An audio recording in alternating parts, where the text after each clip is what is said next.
This Sunday is Transfiguration Sunday. It's also Valentine's Day.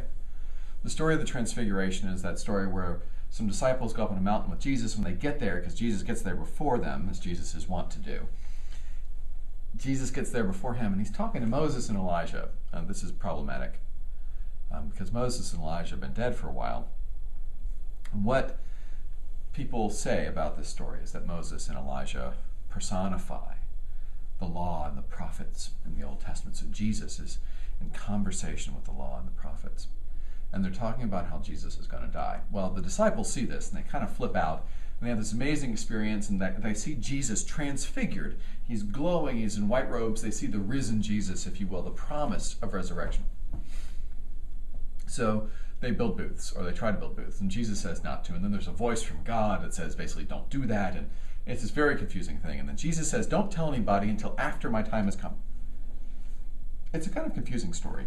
It's this wonderful, weird, mythological tale about an experience that some people had of Christ. This experience they had of the Messiah.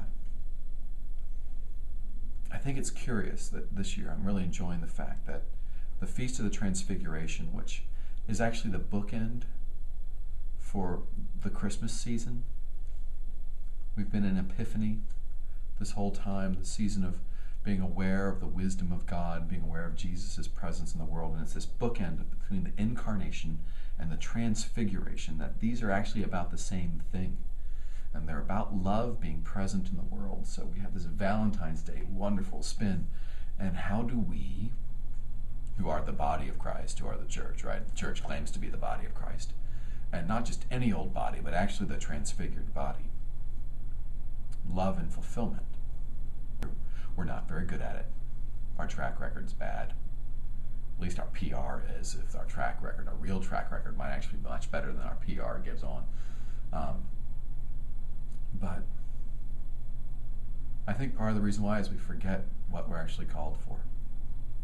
We forget that we're here to be the transfigured Christ, the resurrected Christ, the Christ that has won victory over death.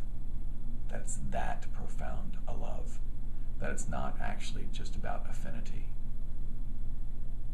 but redemptive resurrection.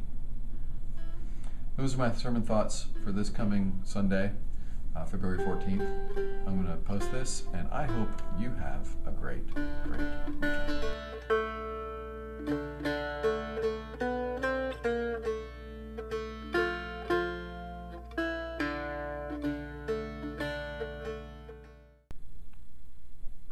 So this is the view from the nursery room.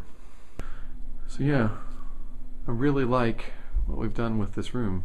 It's a beautiful room.